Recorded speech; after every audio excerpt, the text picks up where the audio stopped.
There is a financial trap that can follow you for decades without ever feeling like a trap. You can earn a good salary. You can pay your bills. You can own a home. You can take vacations. You can even invest every month. And still, one day, you can look at your finances and realize that you're not nearly as financially secure as you thought you would be. That's because financial success has two very different versions. There's the version people can see, and then there's the version that actually gives you freedom. The visible version is the nice house, the newer car, the expensive vacation, the designer clothes, the impressive neighborhood, or the lifestyle that makes it look like you finally made it. The invisible version is much less exciting. It's the investment account nobody knows about, the emergency fund sitting quietly in the bank, the debt you paid off, the expenses you kept under control, the assets that continue growing while you sleep. And here's where things get interesting. Every generation has been taught to chase a different version of the visible kind. One generation was told that success meant owning a beautiful home. Another was encouraged to upgrade its lifestyle as income increased. Another was told that experiences were more important than possessions. And today's younger generation is growing up in a world where financial success can be displayed to thousands of people through a phone. The packaging changes. The financial trap doesn't. To see how it works, imagine 4 people at 4 different stages of life. First, there's David. He's 67. David spent decades working, raising a family, and building what he believed was a secure financial life. When he was younger, owning a home was one of the clearest signs that you were doing well. So David bought one. It wasn't just a place to sleep. It was a symbol of stability. He raised his children there. He renovated it. He maintained it. He watched the neighborhood become more valuable. And after decades of ownership, the property is now worth several times what he originally paid. If you looked at David's net worth on paper, you might think he had won the financial game. But there is a problem. Most of that wealth is sitting inside the house. David can't use his home's market value to pay for groceries without somehow converting that equity into cash. He can't easily turn appreciation into retirement income without selling, borrowing, or changing his living arrangement. And that creates an important distinction. An asset can make you wealthy on paper without making you financially flexible. David's house wasn't a bad investment. In fact, it may have been one of the best financial decisions he ever made. The problem was relying too heavily on one asset. While the home grew in value, his other financial resources didn't necessarily grow at the same pace. Retirement savings could have been stronger. Liquid investments could have been larger. Cash reserves could have provided more flexibility. So David discovered something many people don't understand until much later in life. Being wealthy and being financially secure are related, but they aren't exactly the same thing. Wealth can sit on a balance sheet. Security comes from having enough resources, income, and flexibility to handle whatever happens next. Now let's move forward to Michelle. She's 51. Her financial story doesn't revolve around a house. It revolves around income. Michelle worked hard and built a strong career. Her salary increased. Then it increased again. And every time she earned more, her life improved. At first, she drove an ordinary car. Then came the nicer one. She lived in a modest home. Then she moved somewhere larger. Vacations that once required careful planning became annual traditions. Restaurants became more frequent. Subscriptions multiplied. Furniture improved. Technology got upgraded. And none of these decisions seemed reckless. That's what makes Michelle's situation so difficult to spot. She wasn't throwing money away. She was simply allowing her lifestyle to rise with her income. This is lifestyle inflation. And it can happen so gradually that you barely notice it. Imagine earning $70,000 and learning to live comfortably on $55,000. Then your income rises to $90,000. Instead of allowing the extra $20,000 to strengthen your financial position, you slowly find ways to spend most of it. A better car, a larger home, more travel, more convenience. A few years later, you earn $110,000. And somehow, you're still asking yourself where all the money went. Your income has increased dramatically, but your financial breathing room hasn't. That's the danger. A higher income can make you look richer without making you substantially wealthier. Because wealth is not simply what comes into your bank account. It's what remains after your lifestyle takes its share. And then there's Daniel. He's 39. His financial reality looks very different. He grew up hearing that the traditional path to financial security was relatively straightforward. Get a job, buy a house, save for retirement, build equity. But when Daniel became an adult, that path felt increasingly difficult. Housing was expensive. Rent was expensive. Education had become expensive. And the financial crisis that occurred during the early part of his adult life left a lasting impression. So Daniel made a different decision. He wasn't going to spend his best years waiting for some future version of life to begin. He wanted experiences. He traveled. He went to concerts. He ate at restaurants. He took weekend trips. He spent money on things that made his life enjoyable. That's an important difference. Spending $500 on an unforgettable trip isn't automatically a bad financial decision. But if you repeatedly spend money on experiences while putting almost nothing toward long-term assets, you're making a choice. You're choosing today's memories over some portion of tomorrow's financial security. Again, the answer isn't to stop living. The answer is balance. Daniel could take the trip.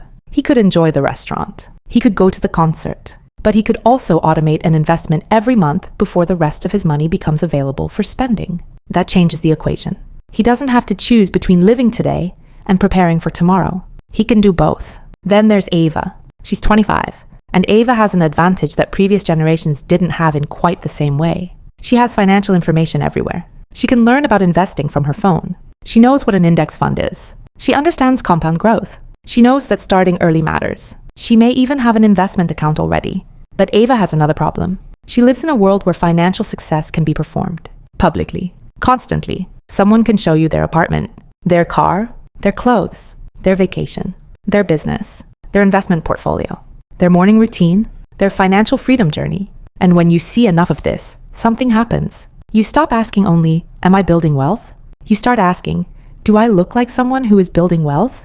Those are completely different questions. Ava could invest every month and still spend enormous amounts of money, maintaining an image of success. She could know exactly how compound interest works while constantly upgrading her lifestyle. She could talk about financial independence while increasing the monthly expenses that make financial independence harder to achieve. And that is the modern version of the trap.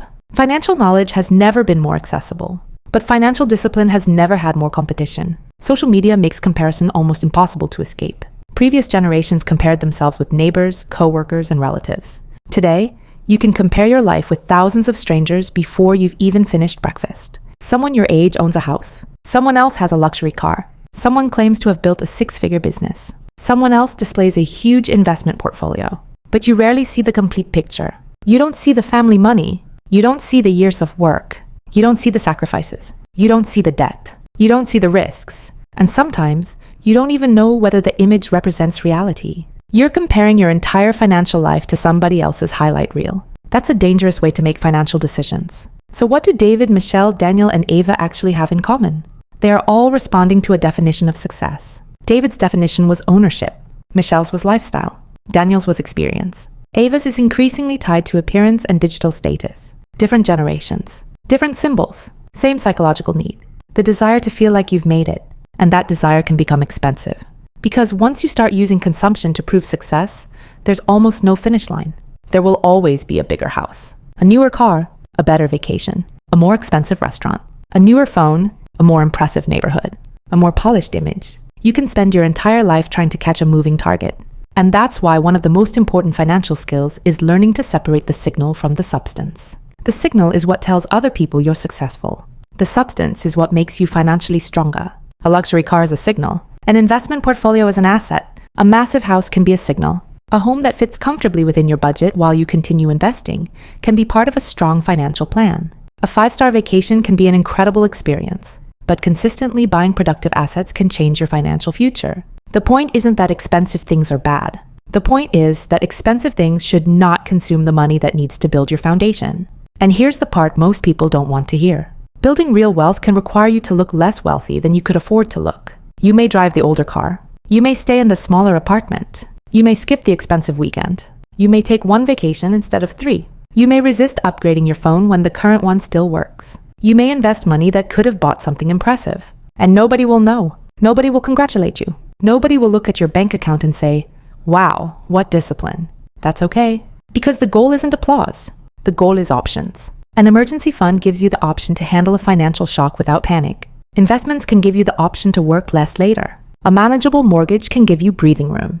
A strong retirement account can give you choices when you're older. A low level of debt can give you flexibility. That's what wealth is ultimately supposed to create. Not an impressive appearance. Freedom. So imagine what happens if each of these 4 people makes one small change. David keeps his home, but stops treating it as his entire retirement strategy. He continues building liquid investments and retirement assets. Michelle receives a raise and doesn't allow her expenses to rise by the same amount. She enjoys some of the increase and invests the rest. Daniel keeps traveling, but he automates investments before spending on discretionary experiences. He doesn't stop living. He simply makes sure his future gets paid too. And Ava continues enjoying her life, but starts measuring success by her actual financial numbers instead of the image she can create. Her investment balance matters more than how expensive her apartment looks online. Her savings rate matters more than the brand of her clothes. Her net worth matters more than the appearance of her lifestyle.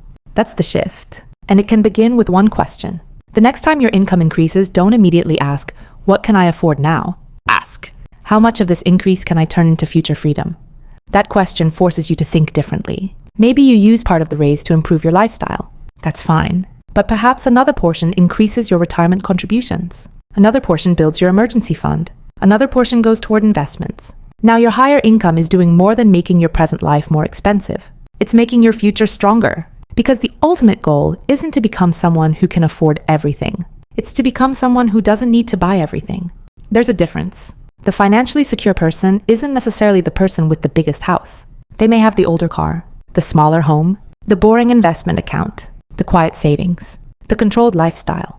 And from the outside, they may look completely ordinary. But underneath that ordinary appearance is something far more valuable. Choices. The ability to say no. The ability to walk away. The ability to survive an emergency. The ability to take a break. The ability to retire without depending entirely on the next paycheck. That's the kind of wealth that doesn't need to be displayed. So take a serious look at your own financial life. What are you buying because you genuinely value it? And what are you buying because it makes you feel successful? What expenses improve your life? And which ones are simply helping you keep up? Because every generation gets its own version of the same message. Buy the house. Upgrade the car. Take the trip. Wear the brand. Build the image. Keep up. But you don't have to obey every message you receive. The definition of success around you is not necessarily the definition that will give you financial freedom. Build assets. Protect your cash flow. Keep your fixed expenses under control. Invest consistently. Enjoy your money. But don't let the appearance of wealth consume the resources required to build real wealth. Because looking rich and being financially secure are two completely different achievements. And if you have to choose between the two, choose the one that gives you freedom. You don't need to prove that you've made it. You need to build a financial life where, eventually, you don't have to worry about proving anything at all.